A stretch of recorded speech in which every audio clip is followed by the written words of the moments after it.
I'm an American citizen. I retired at age 50, and then I moved to Ukraine. I'm currently in a small town in Ukraine, about an hour south of the border, about 4 hours bus ride from the capital. And I'm from Arizona, so from the Valley of the Sun, and now it's here in winter in Ukraine. It's one of the coldest winters in the past decade or so. I don't know how cold it is, but I think I've witnessed the coldest temperatures in my entire life this past couple months. I'm walking on a sidewalk, but it's covered in snow. A couple days ago, I slipped and fell, but luckily I fell into about 2 foot of soft, fresh powder. So, a lot of my relatives and some people I know ask me why I would move to or retire in Ukraine. And my wife is Ukrainian. She was born in Kiev, and we bought a house here, and I plan on living here the rest of my life. I love America. I think America is the best country in the world, but I also love Ukraine, and I hope to live to be 100 or so and spend the rest of my days here.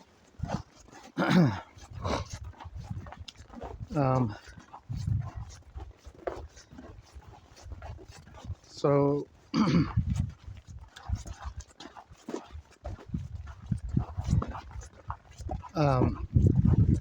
there was a guy I knew in Arizona that he was born in Poland. He married an American and immigrated to America.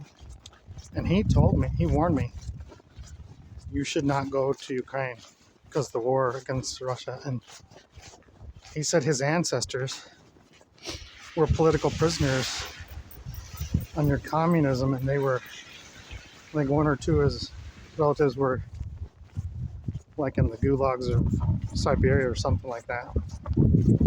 And he said it would be worse for me because I'm an American if somehow they took over this small town I'm in and got me.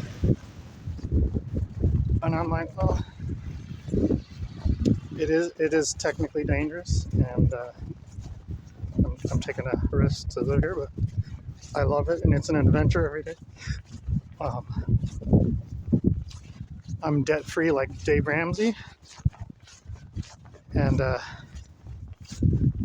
get a pension every month that is above the average income of the people in this country, and so I never have to worry about financial problems the rest of my life, and I get paid to breathe. So I'm getting paid to breathe, and I'm enjoying every minute. The reason why I started walking just now is because the power went out. There's power outages. We have about 2 hours of power, and then sometimes 7 hours without power. We usually have 1 to 2 hours on, and maybe 7 to 10 off, and then rinse and repeat, random. It's not like posted or anything. Oh wow, there's a huge mountain of snow over here. The snow plows. Let me see if I can get it up here. I don't know what I'm doing, so. Oh, let me go this way. So there's a mountain of snow, and there's a guy on top with a kid, I guess. But the snow plows and tractors pushed the snow onto that, made that mountain. And now some lady's taking a picture of her husband with the kid on top of it.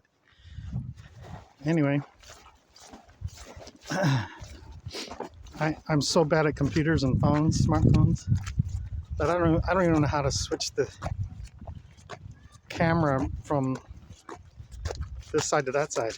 And I'm kind of videotaping this without editing it. And I don't know how to edit videos properly, and I don't know a lot of things. But so the good news is every single American can retire at age 50, in my humble opinion, if they are debt-free and they live within their means.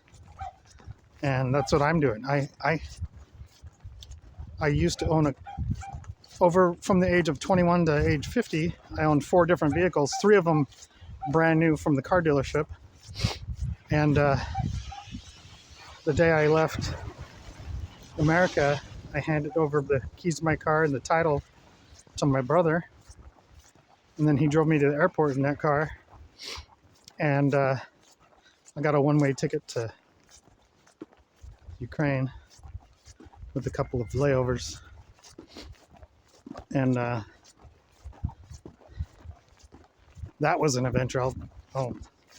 That's like an hour adventure explanation just on that. So, but this is the street I live on. It's called Getman Mazepa. Some little kid was speaking Russian in Ukraine. He said "Пожалуйста," which is please for Russian. It's not please for Ukraine. Please in Ukrainian is "Будь ласка" or something like that. But everyone here speaks fluent Russian, and everyone speaks fluent Ukrainian in my town as well. Right about where I was walking, right where I'm walking right now, about 6 months after I immigrated over here and bought my house, I got pulled over by the Ukrainian army daily recruiters, and they were trying to put me in the army. And as soon as they saw my American, they said blah blah blah documenti. Well, I happen to know that the word document is document, and documenti is plural for documents. It means documents. So I acted like I knew what he was saying, and I had no clue. And I gave him my passport and my green card. Because I'm married to a Ukrainian, I have a 10-year green card, and I can renew it every 10 years till I die. I never have to go I can stay in Ukraine the rest of my life. And that's my plan. I can go back to America and visit. But it's hard to get here. It's probably easier to get to America than it is to get here. So it would be very difficult physically, an adventure, just to get out of here, and even more to get back. It was not easy for me to get here because there's no flights into Ukraine because of the war. And what's interesting, there's a couple water reservoirs on this street. There's 2 of them back to back, and there's people ice fishing, so it's freezing cold.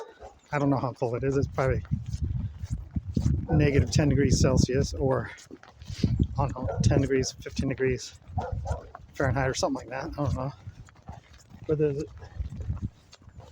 there's at least 2 people that kind of see ice fishing.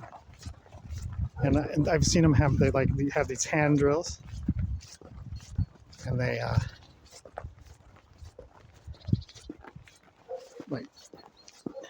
drill a hole in the ice, and then I've never seen them catch a fish. I'm terrible at fishing.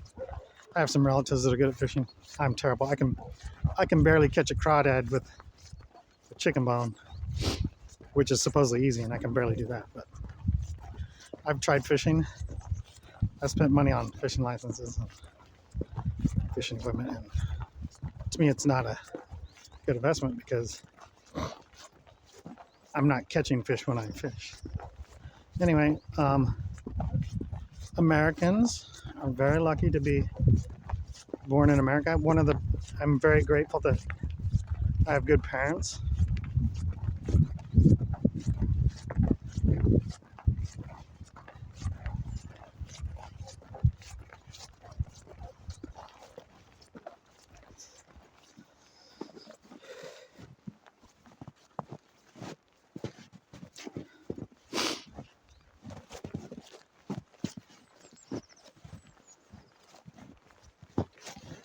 Grateful to be a U.S. citizen.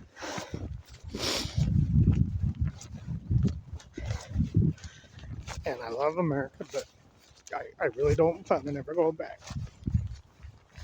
Unless I have to. I definitely don't have to. If I knew how to. So basically, during the summer, where I'm standing is a sandy beach, a man-made beach on this. Let me turn around since I don't know how to change the thing. That's a reservoir, and they even have like a changing room behind me. You can see that. And there's like, so people come to the beach here and they swim in this pond. It's kind of like a duck pond. And I don't know. I heard I'm connected to some Facebook pages locally here, and some guy, not in this lake, but in a different, like about 2 hours away, he's about 50 years old, and he fell into the lake and drowned, or froze to death, or both. And so they warn people to be really careful. But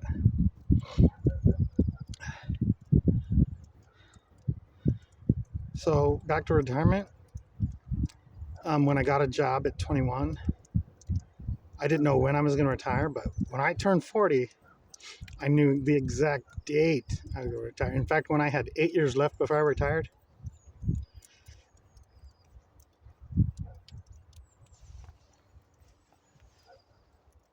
I counted down every day. Couldn't wait to retire.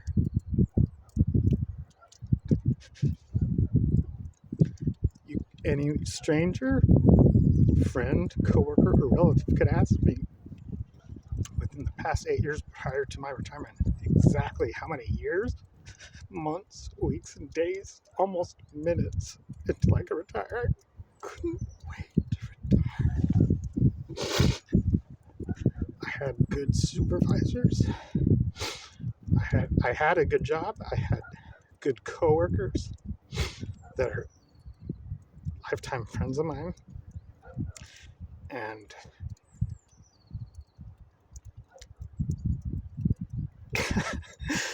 uh, and I come from a big family. I'm one of 7 kids. My mom's one of 10 kids. My dad's one of 8 kids. I have about 100 first cousins. I got 28 nieces and nephews. I have like 20 plus great nieces and nephews. And that's always upgrading, like updating to more and more. I have relatives all over the world. I have a couple relatives that are retired, or one. I have my brother retired, and I call him almost every day. My mom's a widow, and I call her every day.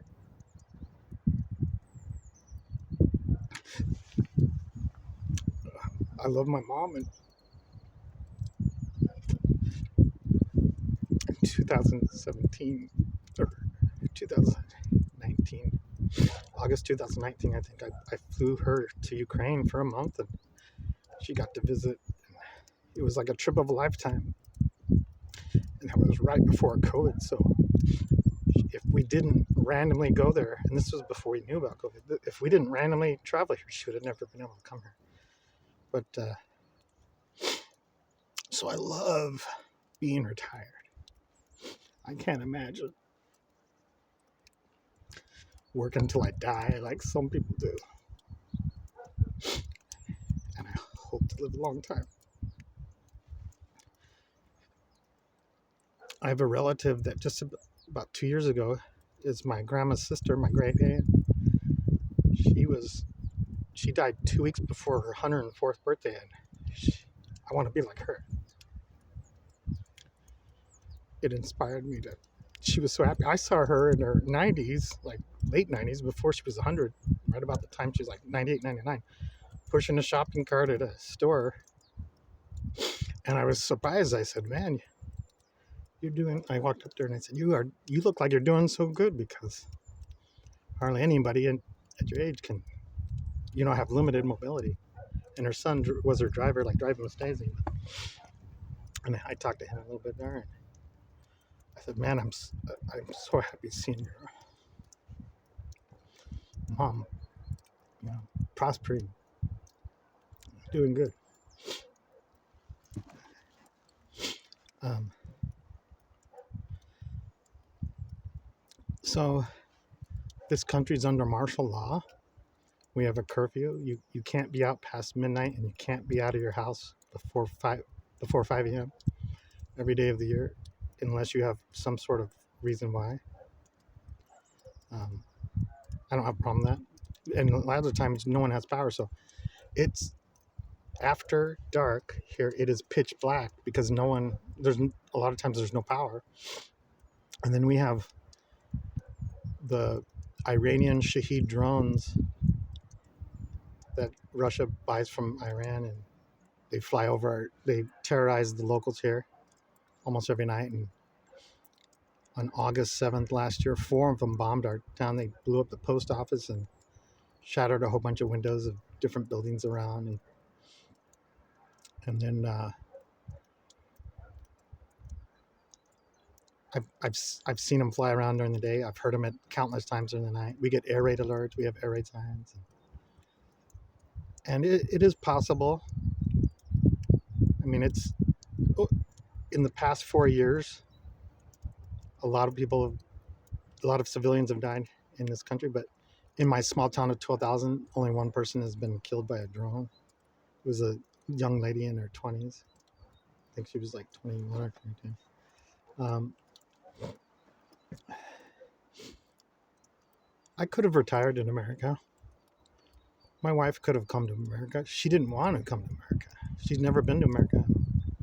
Honestly, I think she would love it, but no one speaks Ukrainian, or very few people speak Ukrainian there. And she speaks good English, but she would miss all of her friends over here. She loves her friends here and everything. So, and I instead of like having a mail order bride, I was more like a mail order husband, because I'm willing to live anywhere. I've traveled the world. I've been to many countries on vacation, and I love traveling. What's interesting? It's like I'm in the Twilight Zone, because 99% of the people that live here don't speak English. And they're all Caucasian, but none of them speak English. And they think I'm Ukrainian.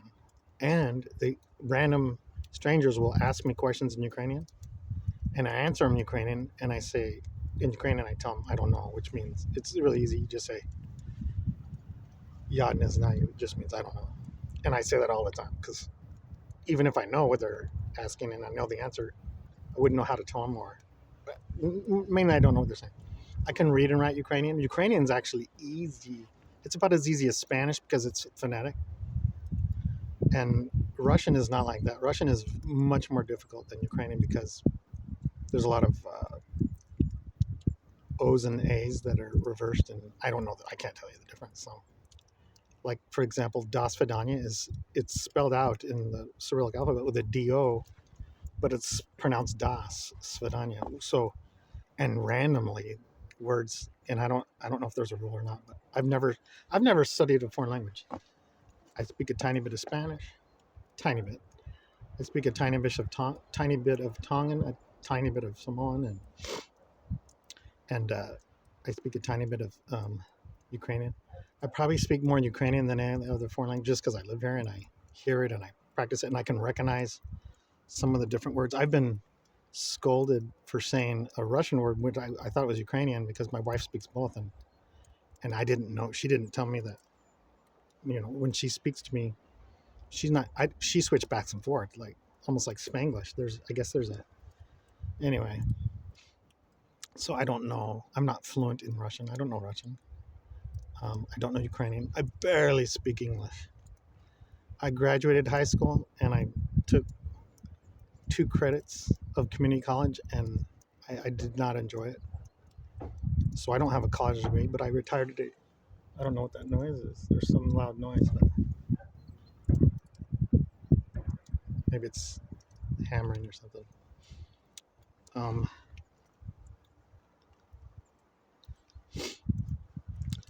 I do love life. I'm grateful for everything I have. I'm grateful for every day I have. I love Americans. I love Ukrainians. I actually love everybody. And I try to stay away from any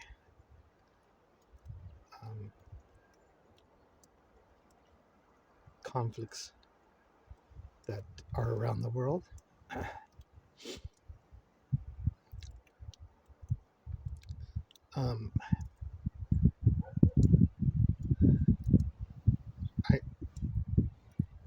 I am not making this video for anything more than maybe like a journal for my many relatives around the world or friends around the world.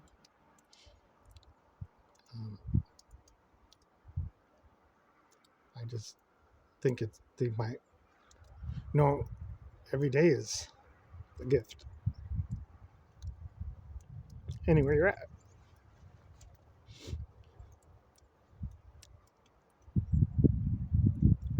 There's so many good people all over the world. I've made some good friends here in Ukraine. Some that that barely speak English. And yesterday I told a guy, he tries to speak English to me, and he's a nice guy. His name is Vitaly.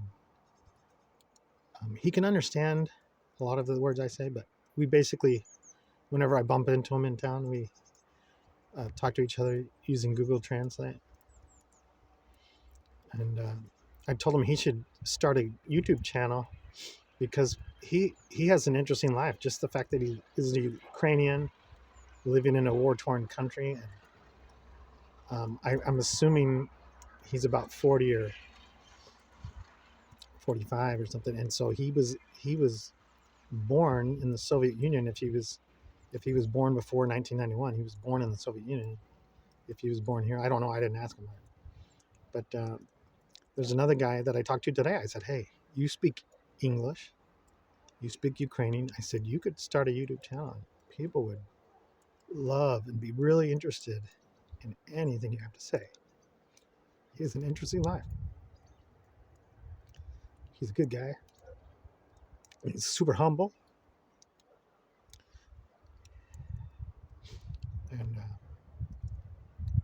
And he said, oh, I'll help you with, I told him I was going to start making videos. He goes, I'll help you. I said, I don't need help because I'm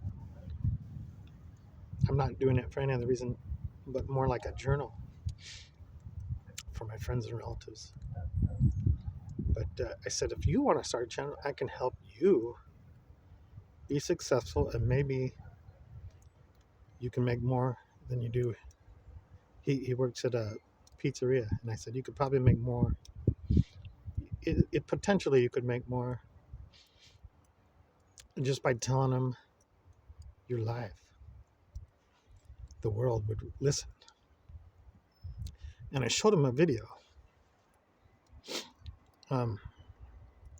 There's a channel called Bald and Bankrupt, and about 4 or 5 or 6 months ago, he was in the city called Chernihiv, and this guy that my friend that speaks English, he went to university in Chernihiv, and I showed him the video, and he was like, wow. And he was just walking down the street. And he goes, I know where that street is. And he so this Baltimore guy, he's just talking to strangers on the street and walking around, whatever. And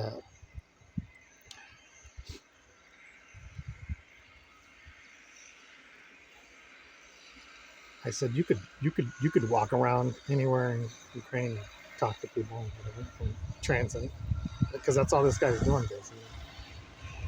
And he's entertaining. He's funny. He has very, very funny one-liners that most people don't.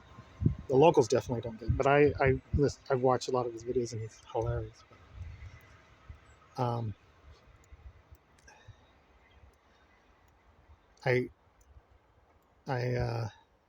he's not familiar with American football. So there was a secondhand store here a couple months ago. I found a throwback Walter Payton Chicago Bears jersey, and I paid like $2 for it. And or maybe it's like $1.50. I don't know. It was around there, good condition. And I mailed it to my friend who's from Chicago back in America, and he was happy to have it. And this was back before the NFL playoffs and everything. And so I told this guy today at the pizzeria.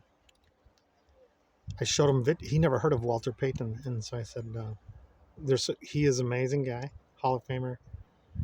And I showed him some of his highlights. There's like a YouTube video. You just type in Walter Payton, and it shows some of his highlights and has like a documentary. And I showed him, and he was watching it, and he was like, "Wow!" I said, "Yeah, Walter Payton's amazing, and everybody loves him, and even I think this competition totally respected him." But anyway, he had never seen American football. He doesn't know anything about the rules or anything, so he didn't understand it all. But he was still amazed by the fact that sometimes it took 4 people to tackle him, and he would dodge people all the time. And anyway, it was a cool video, and he was entertained by it. So anyway, I'd like to talk about retirement. Like, there's a lot of people in America that feel like they can't retire, and I honestly believe everybody can retire. I retired early because I didn't enjoy going to work every day. I had a good job, and I worked with great people and had great supervisors, and the job was technically a good job, and I got compensated financially for everything, every hour and everything. But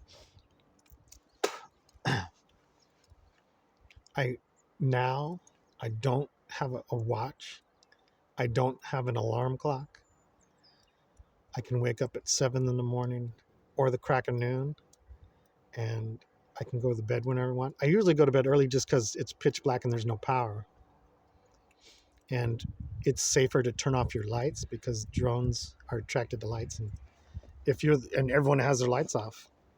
So if it's 9 o'clock at night and you're the only house in a town of 12,000 that has your light on, potentially you're a target. So most people do not keep their lights on at night, just for safety purposes, as far as I know. What's funny is whenever I meet new people and they find out I am American, even though most of them don't have a clue that I'm an American, they say it's their dream to go to America, but they don't speak English. I said, well,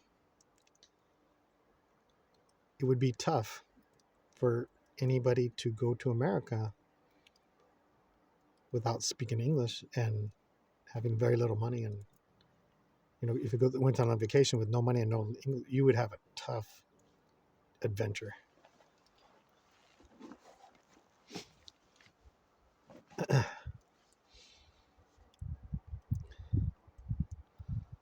So there's a lot of politics in the world, and I'm dodging it. I feel like I don't have to worry about all the problems,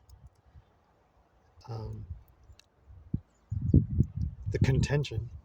I've dodged a lot of contention by being over here, and I do attend a church here, and I've been asked to speak in Ukrainian 6 different times in church. And so what I do is I type in Google Translate what I want to say sentence by sentence, and then translate it into Ukrainian, and then I can read it because I actually write it down Ukrainian words using Latin alphabet letters. And every time I give a talk in church in Ukrainian, they understand me, but I don't even know what I'm saying because after I translate it, the only words I really understand are the words that are the same. A lot of words are the same in English and Ukrainian. Ukrainian's a really interesting language. They talk so fast. It's almost like they're speaking fast Italian, but it's very, I don't know if it's considered a romantic language, but it's very musical to me. And so it's difficult to learn for me, but I'm slowly picking up. And I use charades a lot. You can, I've when I've traveled along many countries in the world, and I've been to foreign countries that don't speak English, and I didn't have Google Translate. I used charades to.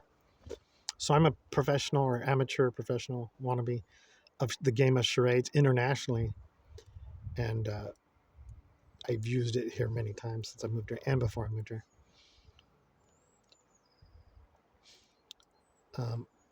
What's funny is my family. Whoa! I thought I heard some bullets. Sometimes you'll randomly hear bullets because we have drones circling around and around the city and or town, and the defenders will be trying to shoot it down. But once it crosses into like directly above us or above me, they can't really shoot it down because it's dangerous. It could kill somebody. So a lot of times, if a drone gets above us, it'll start just circle around for an hour and terrorize people, because they don't know if they're going to die. And I'm nervous. I know when I see them flying around during the day, it makes you nervous because you can hear, it sounds like a lawnmower in the sky, but you can hear it and you can see it. And it's like, is it going to kill someone today? I don't know.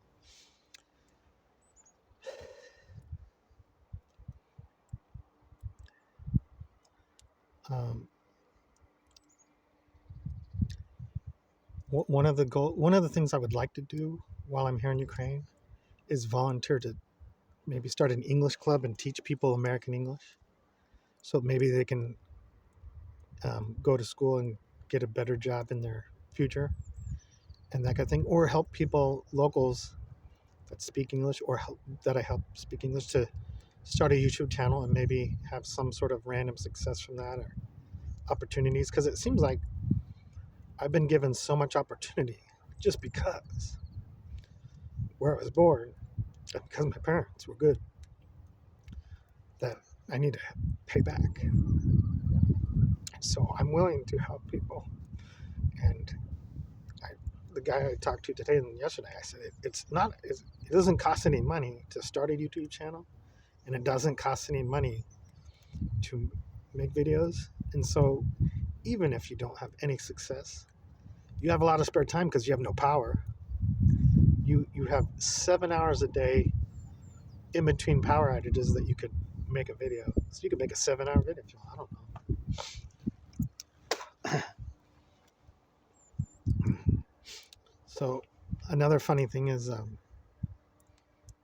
I seem to fall a lot. There's a lot of slippery sidewalks here, and I'm not used to icy roads and sidewalks, and almost every week I fall down, and I'm embarrassed. I don't get hurt, but I'm embarrassed because I don't see a lot of people falling down, and here I'm this foreigner who doesn't speak the language.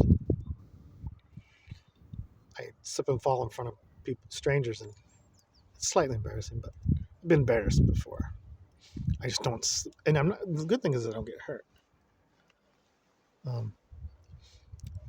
So there's a term, and I don't know the proper definition, but like a 15-minute city.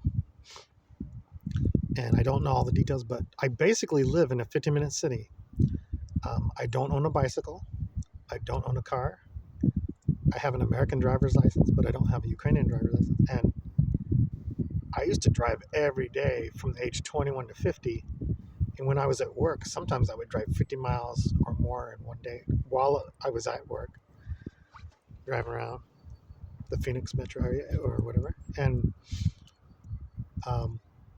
On the weekends, I would drive from the valley up to northern Arizona where my mom lived and spend the weekend with her. I worked 4 days a week and had 3 days off. So, and the last 10 years before I retired, I would go every weekend to visit my mom, who was a widow at the time. And it was a great time for me. Everyone knows my mom's a great person.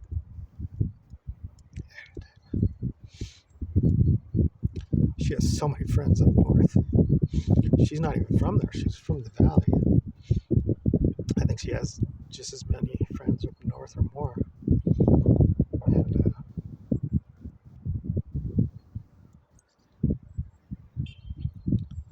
she enjoys when I call her. I call her religiously at 4 p.m. Ukraine time, which is about 7 a.m. Arizona time. And if I don't call her at 7 a.m. Arizona time, she's wondering that if something's wrong. So I, I do call her religiously at 7 a.m. Arizona time every day.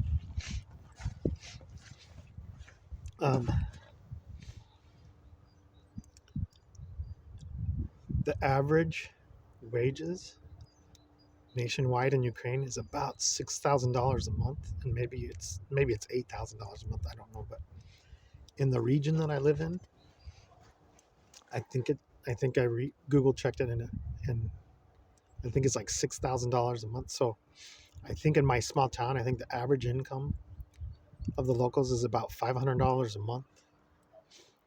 That means people are making less. And as far as I know, pensioners, like say a retired person that gets their version of Ukrainian Social Security type pension, I think that's about $100 a month. So some people that are retired live off of $1,200 a year or $100 a month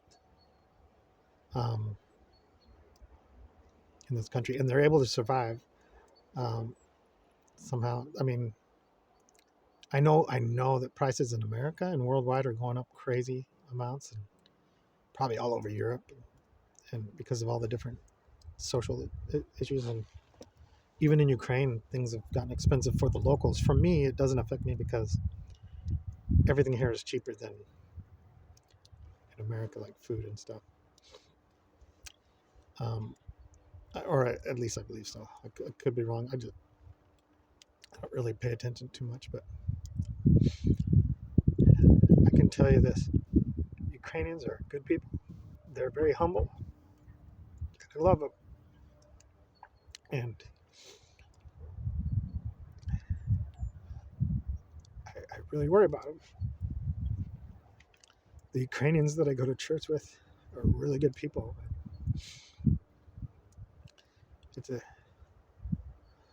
It's a crying shame that they're terrorized, mostly because of politics by a foreign nation. And honestly, I'm surprised that there hasn't been more, you know, loss of life and different things, because I've seen a lot of. They've blown up a couple buildings in my small town here with drones. And a couple of days ago, I heard a missile. I think it was on the 17th of February. I heard a missile fly over our head, and as far as I know, it hit Kiev that same day.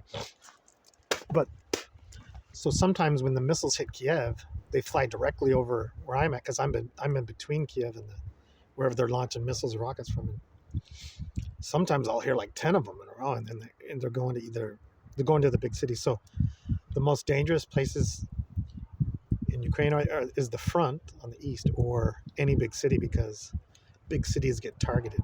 Kiev is one of the most dangerous places probably. And Kiev is a beautiful city, and it's packed full of people, and random civilians are getting killed, and it's so sad. So sad. Good people. And they value life just as much as Americans do. They love their families. They love their children. And they work hard. Ukrainians work hard. They're hardworking people. And humble.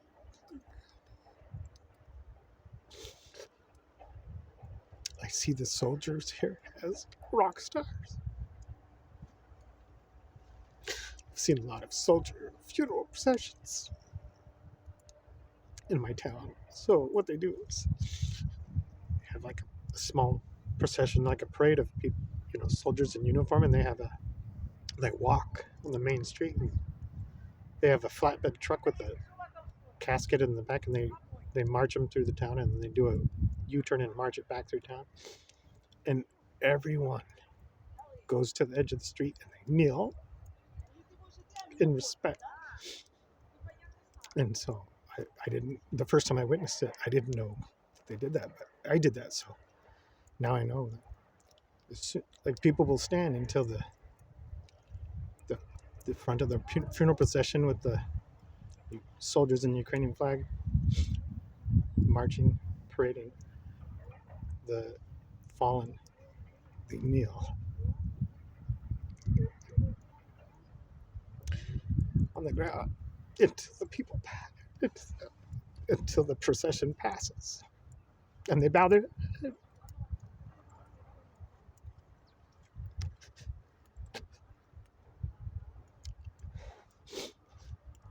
I respect the brave Ukrainian soldiers that risk their lives and for the fellow man. Some of them are volunteers. A lot of them signed up knowing they could die. And maybe their friends or relatives are already dead. And they're leaving behind family members that love them, children and spouses.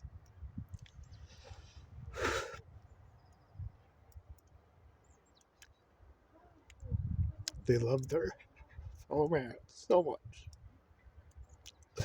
They're willing to die for their family and their friends. Liberty or death. They want liberty or death.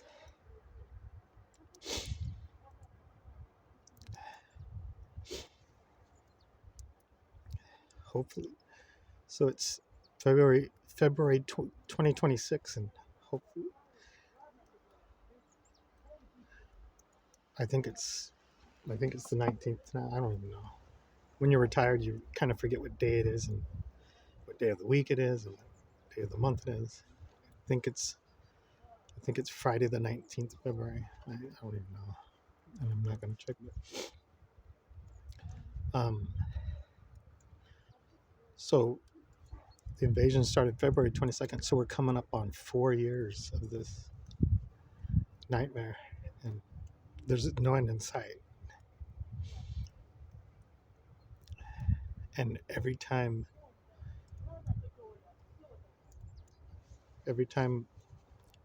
you hear the word ceasefire, the Russians escalate, it seems to me, and I could be wrong, but it seems like anytime I hear on the news the word ceasefire, we get bombed more. And so it just seems like there's no end in sight, and it's so sad. And maybe someday Russia will, I don't know. I'm afraid it's a never-ending nightmare. And I kind of feel like I'm not in any danger, even though I'm technically in danger, but I feel safe in my small town. I don't feel like I don't feel like there's a high violent crime rate here at all. And I haven't seen any violent crime here. I've just seen a foreign nation bombing us and terrorizing us with potential drone bombings and crap. But someone just yelled horror show. Well, that's not Ukrainian. That's a Russian word. It means okay. In Ukrainian, they would say dobre. I got in trouble for saying horror show one time because someone that corrected me. In fact, there's a couple times I've corrected like one time I said the word shutka, which I thought was Ukrainian. Shutka is the Russian word for joke, and this Ukrainian said, "Don't say that. That's a Russian word." I said, "Well, what's the Ukrainian word?" And she goes, "Zhart." So apparently, the Ukrainian word for joke is zhart, which sounds like shart, so it's easy to remember. Another time, some Ukrainian lady at church said to me something, and I said, "Panyatna," which is the Russian word for comprende or understand. Like I basically said, I understand what you're saying, and she goes, "Can't say panyatna. You're supposed." I said, "Well, okay." So she said, "Because it's Russian." I said, "So what do I say?" She goes, "Say panimayo." Okay, panimayo, dobre, dobre. That's kind of how I'm learning Ukrainian, is by saying the wrong word and being corrected by the locals sometimes. Um, so the immigration process here was very easy and very cheap for me. I didn't have a lawyer. The immigration office is walking distance from the house I bought here. In fact, when I was going through the process, it did take about 6 months, but the immigration officers, they're not busy because I'm the only person immigrated. I think there was only 2 people that immigrated in the past couple of years in this region from a foreign country. And the other guy was from Estonia or something. Some old man from Estonia immigrated here. And I'm the only American in my town up to 1,000. And I don't see a lot of Americans in Ukraine for obvious reasons, but someone's yelling something. I don't know what he's saying. So I thought it was an old man ice fishing, but it's an old lady ice fishing. And she has one of those manual hand drills.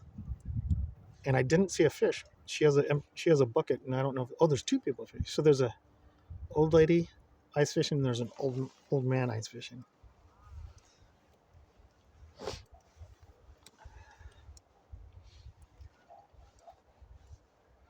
So on the immigration process, because I was married in 2016 in Kiev to my Ukrainian wife, and so it was because of that, it was easy to get a green card, because that's one of the things. You have to be married at least 2 years, I think, and I had been married more than that. So, but you have to go through an interview process, like a background check for your whole life, as far as I know. And so I got told by the immigration officers here, the local. They said you need to go to the nearest big city and get interviewed, like a background interview,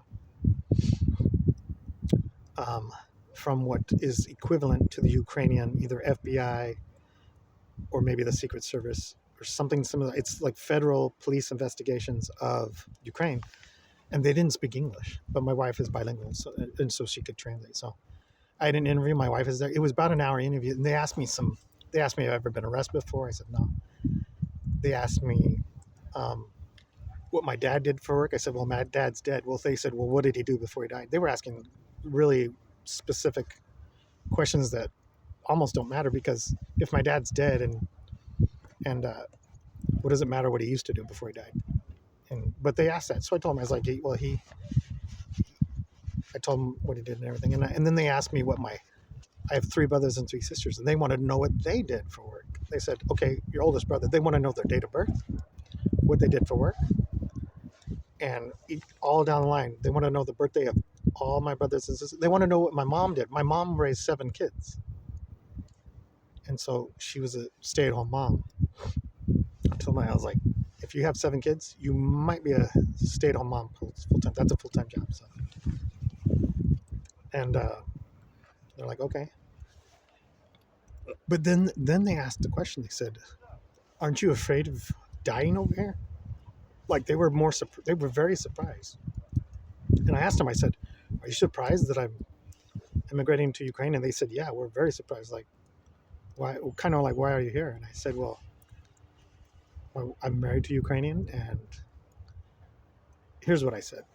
And my wife translated it because they didn't understand English. But I said, if a Russian bomb kills me, I go to heaven and Putin goes to hell. That's what I told them. And they kind of chuckled, whatever. And that's maybe not true. I don't know if Putin's going to hell, and I don't know if I'm going to heaven, but that's what I said as kind of like an answer to their question. um, I'm not afraid to die. I My grandfather had 8 kids and he died at 47, and so my grandmother was about 46 with 8 kids, and in that 8 kids there were 2 sets of twins, a set of twin boys and a set of twin girls. So if my grandfather died, who was a World War II Army vet, if he died at 47 and I'm 51, maybe I'm on borrowed time, but I want to be like my great aunt that lived to be 104 almost. I would love to live to be 100. And I plan on doing it the next 50 years. I mean, I can travel the world if I want to because I have a U.S. citizen, passport and everything. But I plan on living the next 50 years plus of my life in Ukraine. And I hope the war ends. And I don't know. I don't have a solution to the problem. If I did, it. I mean, who can have a solution? I don't know. I don't have a solution. I don't know the answers to all the problems in the world. I'm I'm I'm relatively uneducated. I have a little bit of common sense, but I'm not book educated. I do pay attention, and I do read a lot. And okay, so the past since January 1st, my older brother taught me how to use ChatGPT to create images, and I started creating comic books or a comic book series. I made a Ukrainian comic book hero that's basically like Superman, but he has an all white costume with the Ukrainian flag on his chest and a white cape and everything. He can fly, and that's about it. And then I made a superhero of my mom, a comic of her, basically an elderly superhero that can fly and travel the world, kind of like Dora the Explorer. Um, and and they're interesting to me, and they're interesting to some of my relatives.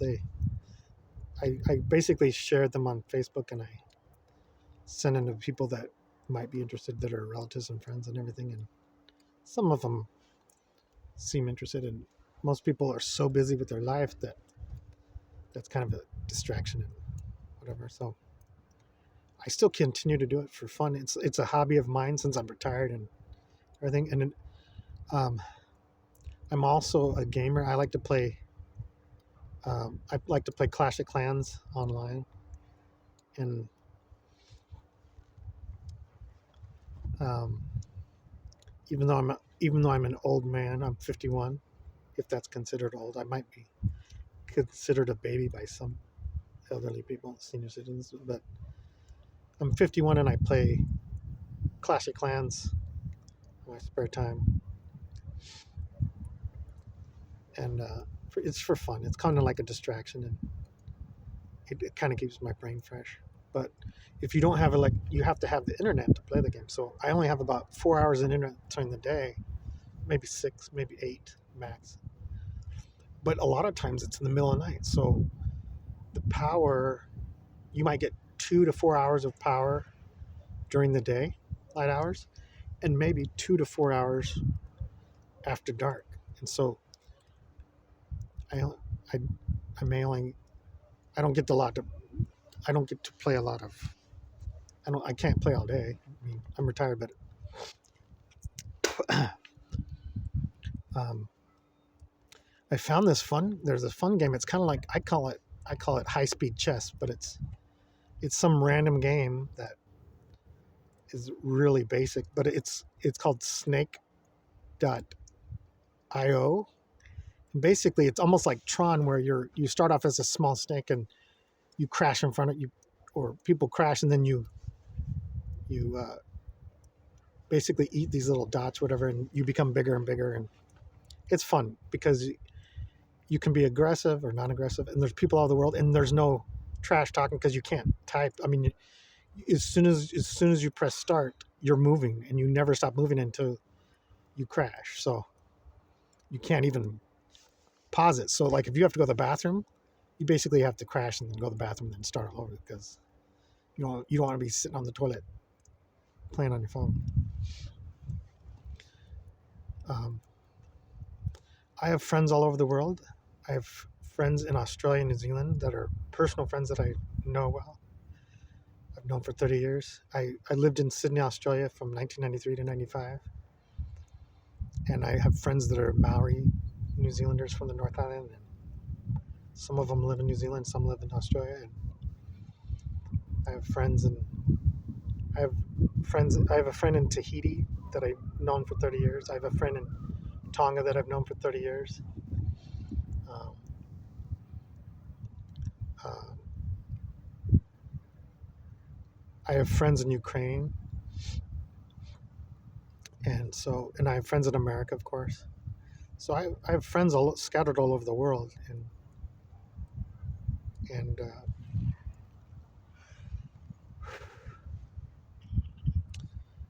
and they're they're busy with life, and most of them work, and they work hard, and it's interesting that in all over the world people work hard, and maybe they never get to retire, and it's it hopefully people want, some people don't want to retire. I do know a lot of people that retired. I met this lady that I knew. She was a secretary at where I worked, and I saw her after she retired, and I said, how do you like retirement? And she said, I am so bored. I said, you've got to be kidding me. She said she was bored. I had a hard time believing it, but I've met a lot of people that were bored and they ended up getting a second job, maybe at like Home Depot or I don't know, somewhere, I don't know. But maybe they like to do that, or maybe they need the money. I don't know. I think it's important to be debt free if possible, and that's not easy. I understand, but Dave Ramsey is really good at inspiring people on how to become debt free, and he inspired my brother, and my brother became debt free. He paid off his house in 3 years from start to finish, and he inspired me, and he inspires a lot of other people to be debt free too. So he's one of the few people on planet Earth that I know of that's 100% debt free and living within their means at all times. So it's possible. The last time I drove a car was June 3rd, 2024, when I drove to my brother's house and he picked me up and then eventually drove me to the airport.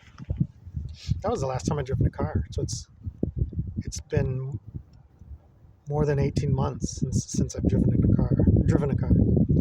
And I may never drive again, and I don't really miss it, and I don't need it. I can ride the bus here for cheap, and I can get a taxi if I needed it, which I don't, because everything's within walking distance. I walk about 3 miles a day minimum, because the biggest supermarket in my town is about 1.5 miles away from me. So if I go there and back, that's 3 miles. So, and it's not hard. It's flat. There's no mountain ranges, so it's level. So I'm getting more exercise. I never walked 3 miles a day in my life. I don't work out. I do walk a lot now because I'm a mountain goat now. But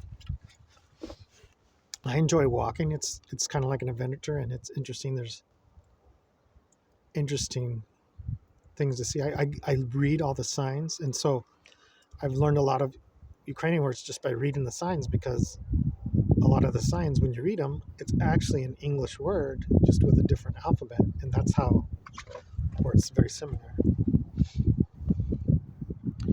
Like, anyway,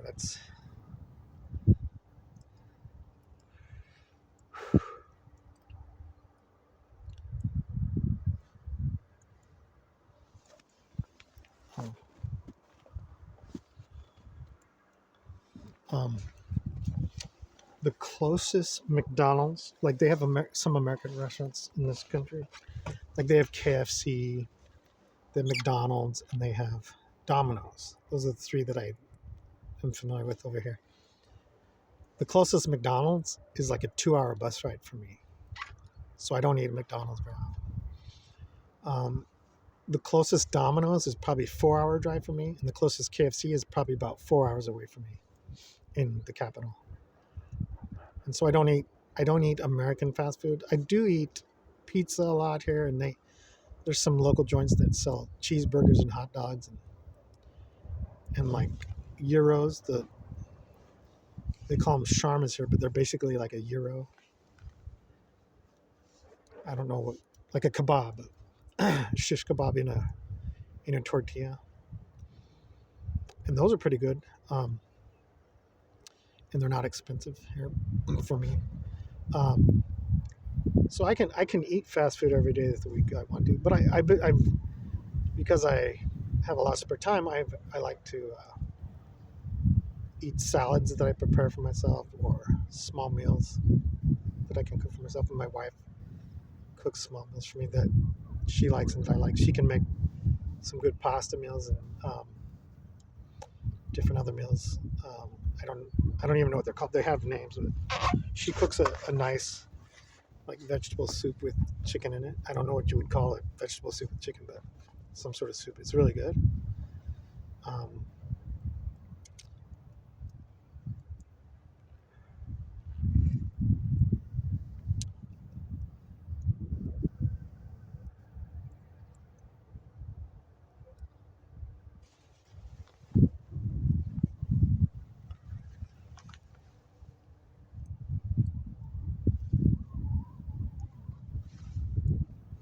There's the old lady that's ice fishing. She's staring at me like I'm interesting, but maybe she's curious or suspicious. There's a lot of rules, like you can't videotape soldiers or their positions or government buildings, because you could be it's technically you could be espionage. It could be considered espionage. So they can, like, if you're giving away GPS locations of soldiers, that's a crime of treason. And so I don't do that, of course. I don't commit crimes, and I don't. I want to stay in this country, and so I have to be I have to be a law-abiding citizen to stay here legally. Otherwise, I can be deported. Like, if I was a criminal, I'd be deported in a second, and I would never be allowed back into the country, probably, if I got arrested for any violent crime or stupid. So I don't worry about that, but I don't know all the rules as far as martial law, but I know that you have to be careful what you're filming. So I don't plan on filming anything other than just me kind of talking. But my wife doesn't know that I'm making this video, and she probably would not approve of it. But she doesn't watch YouTube in English, so this video, I'm not going to send it to her, and I'm not going to tell her, but it wouldn't pop up on her algorithm anyway. And I don't necessarily plan on telling my relatives. If it pops up on their algorithm, then they would recognize me, but I just don't plan on, like, I'll let YouTube find the audience or who wants to hear it, instead of me trying to preach it and trying to advertise and sell it, because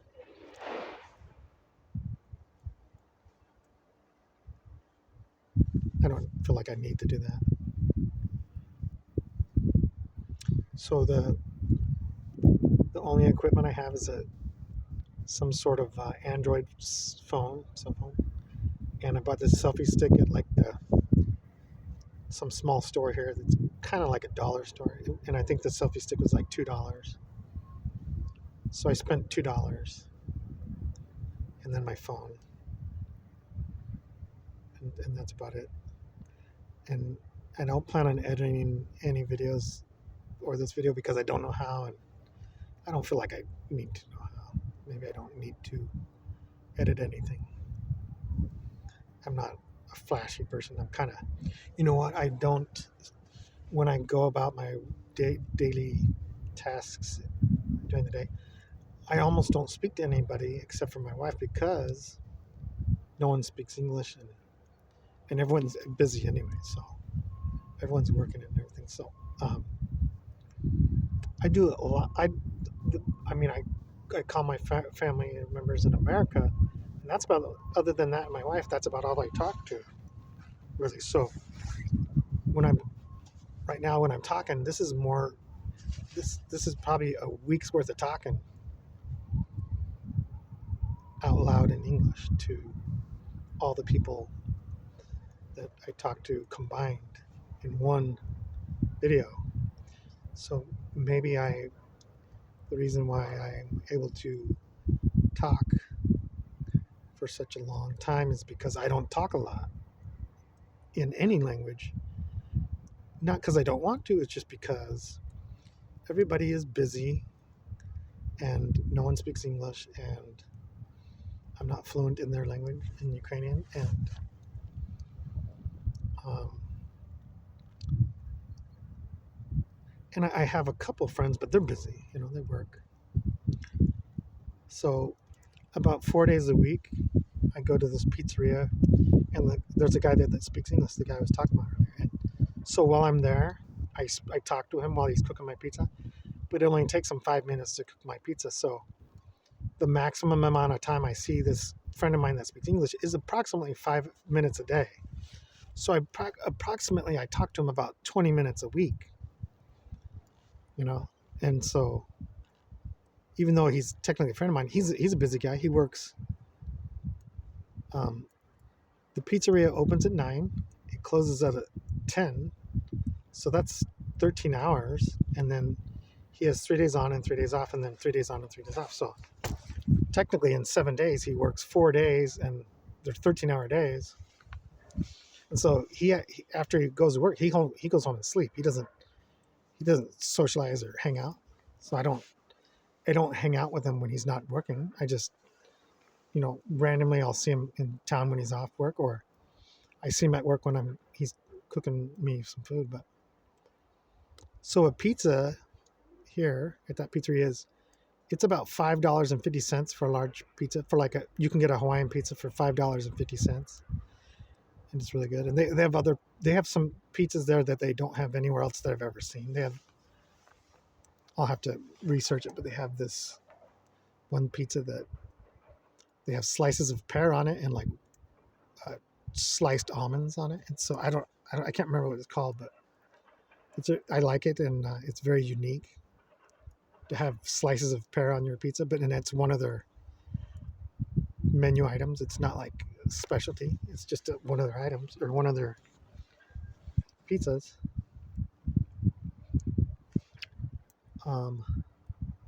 Maybe while I'm here, I'll go ask this Ukrainian lady who's fishing if she's. No, I'll see. Guaranteed she doesn't speak English.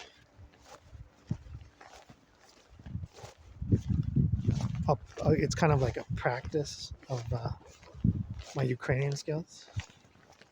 So you'll hear me speak some Ukrainian. I'm walking through like a foot of powdered snow, and underneath me is a artificial sandy beach. But I'm walking over to this lady, and I'm going to ask her, see if I can have a small Spanglish, English, Ukrainian conversation, maybe 20 seconds or less.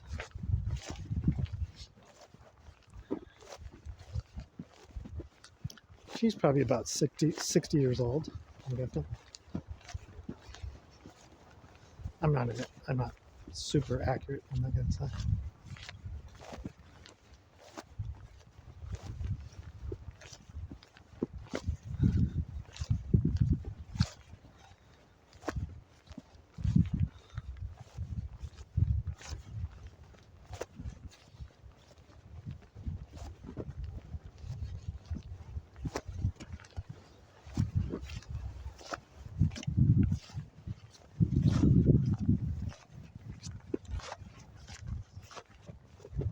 funny. She's ice fishing and smoking a cigarette.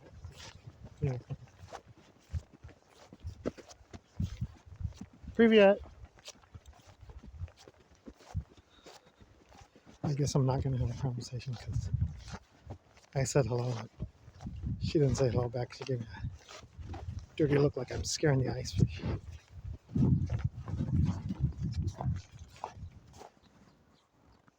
And I don't want to do that. So, uh-oh. There's some man walking his dog. Oh, the Ukrainians love animals. They love their dogs and they love their cats and other animals. There's a couple pet cemeteries that I've seen in this country, so they treat them. They're serious about treating their pets as family members.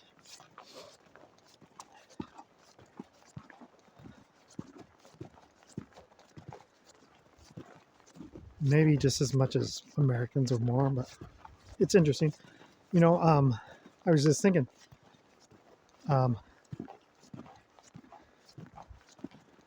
one of the things I would like to do also is this. It seems like it's kind of easy to grow a vegetable garden and maybe a flower garden. And so this spring I would like to grow a vegetable garden and a flower garden, and I have about an acre big backyard or so, and it's almost all grass. I do have a small orchard of like some apple trees and some a cherry tree or so, maybe two cherry trees I think, and a walnut tree. And then I noticed there's some cucumber plants that I never planted that I guess they come up every year, and there's some sort of flower, kind of like a tulip type thing that pops up naturally every year, and some rose bushes and everything, and some other I don't know what these. I'm not really smart as far as flowers go, but there's some a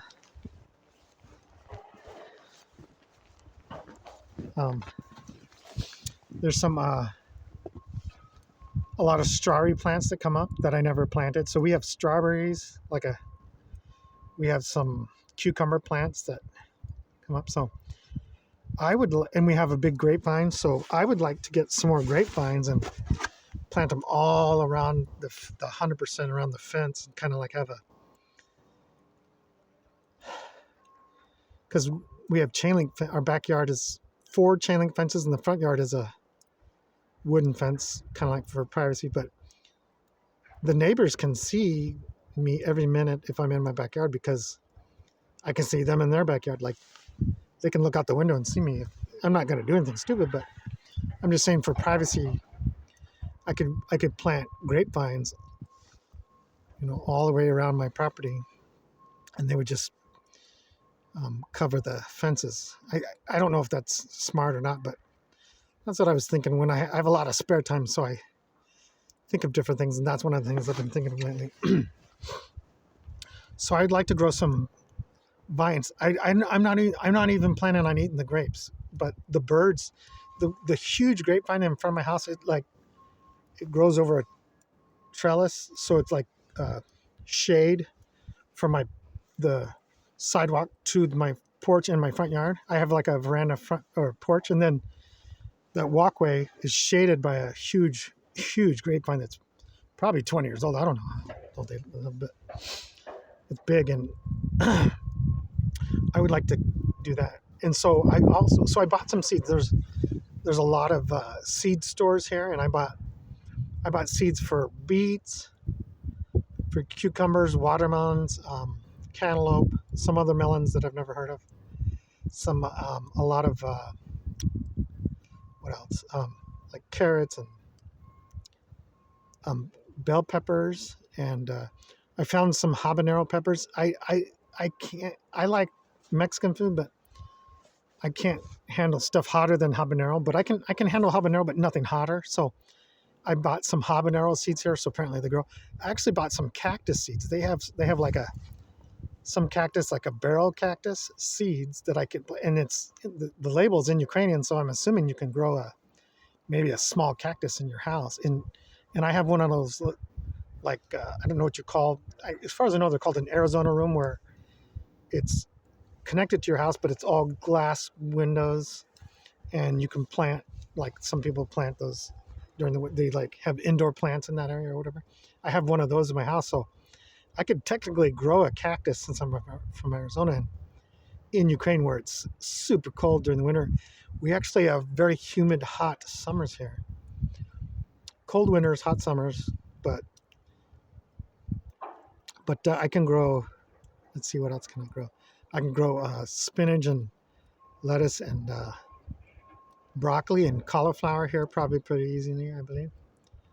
And a lot of people have currant bushes. They seem to be really popular and common and easy, like low maintenance.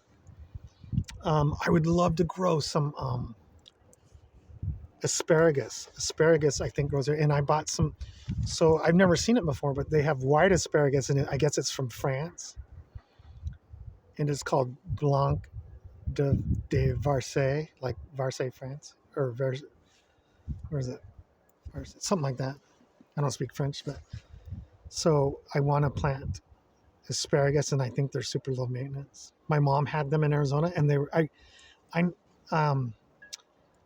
just started eating asparagus when I turned 40. My mom started growing it, and I was surprised how much I liked them, because I had never tried it before age 40, and I really like them, and they're super low maintenance, and I think they last 20 years or so. And maybe they're like a weed. They grow like a weed, but you can eat them, so that's one thing. Another thing that's interesting is that during the spring, there's so many dandelions here, and maybe that's normal all over the world. I don't know, but my backyard had a lot of strawberry plants, some cucumbers, some roses, and then it had dandelions everywhere. So I don't know if that's what you can do with that, but maybe there's dandelion salad or something. I don't know. So that's one goal I have for this spring. I do like bird watching. There's some birds here I've never seen in my life, and there's kind of like these chickadees thing. They look like a chickadee, I guess. I don't know what a chickadee is. But. So when I put out bird seed, I put out like sunflower seeds, and they love this. Oh, I'm gonna grow some sunflower seed plants, mainly for the birds, not necessarily for me. And when I grow grapevines, I notice birds. I must have had 50 birds in my grapevine tree during the winter so there's snow everywhere. There's 50 birds in my grapevine eating grapes, and that's fine, because I don't care. But and so the grapevine would serve a purpose of a privacy wall during the summer, spring, and fall, and then it could feed the birds, because I don't need any of them. They can have it, and maybe it'll help the wild bird population. I don't know everything, but that's what I'm thinking of. I'm definitely want to grow a vegetable garden. I want to have also some like melons, and automatically have strawberries and stuff like that, and walnuts and grapes. But I would like to have a flower garden. There's a lot of interesting flowers here, and I think, as far as I know, they're low maintenance. I don't know, but it would be interesting. There's a lot of people here that are experts at gardening, because their ancestors were experts, and they learn young, and I think they help each other or share secrets or whatever. I don't know, to all that, or something like that. Anyway, it seems like all my neighbors have gardens.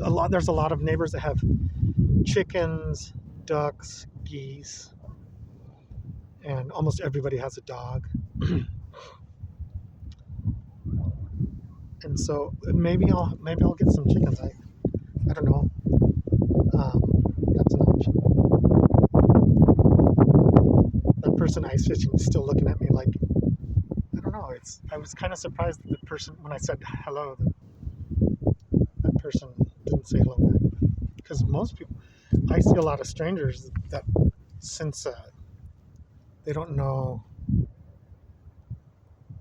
they assume I'm a Ukrainian. Strangers will say hello to me on the street when passing. They'll say "Privyet" or "Zdrasty," which are both different ways to say hello, as far as I know. And I say the same back, and so they still don't know that I'm an American. I'm the only American here, and most people don't know that.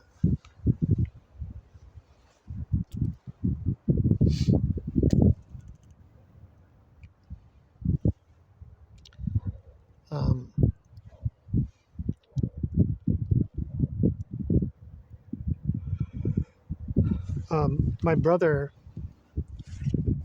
created some Ukrainian police and army challenge coins, and he mailed them to me. So I have a box of Ukrainian army and Ukrainian police challenge coins. So randomly, I'll give them away to Ukrainians as a nice gift, and it's interesting to see the reaction.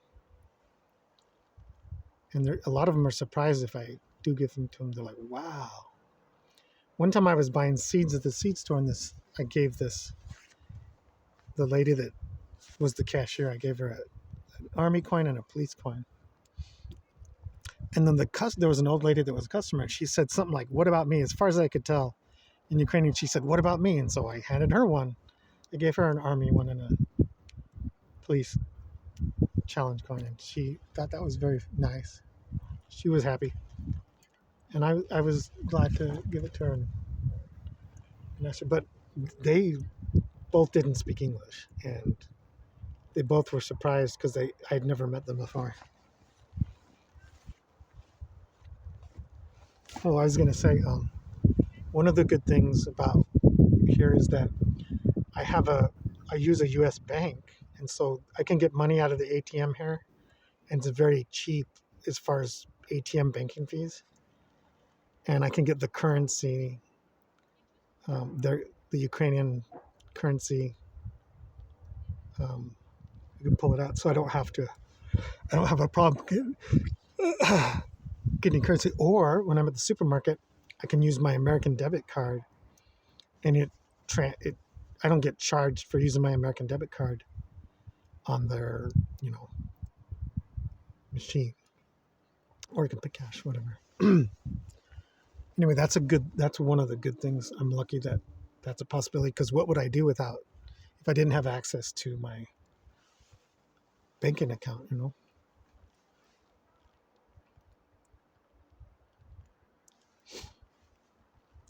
So since I retired at 50, I am eligible to get Social Security when I'm 62 and whatever months, or 63, whatever it is.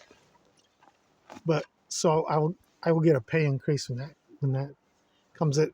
But I could technically live off my Social Security, because if I think Social Security is maybe like $1,500 a month. Well, that's 3 times what the average person makes here that works full time. If that's all I had. So that, oh wow, it's snowing. Okay.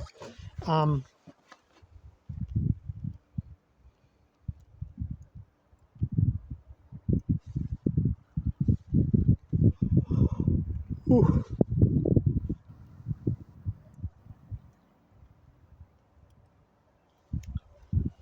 Um,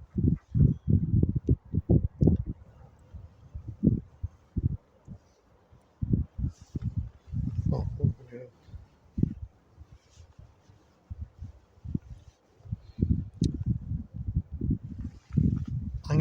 I'm gonna go back home and see if the powers come back on, and probably take a nap and maybe eat some lunch.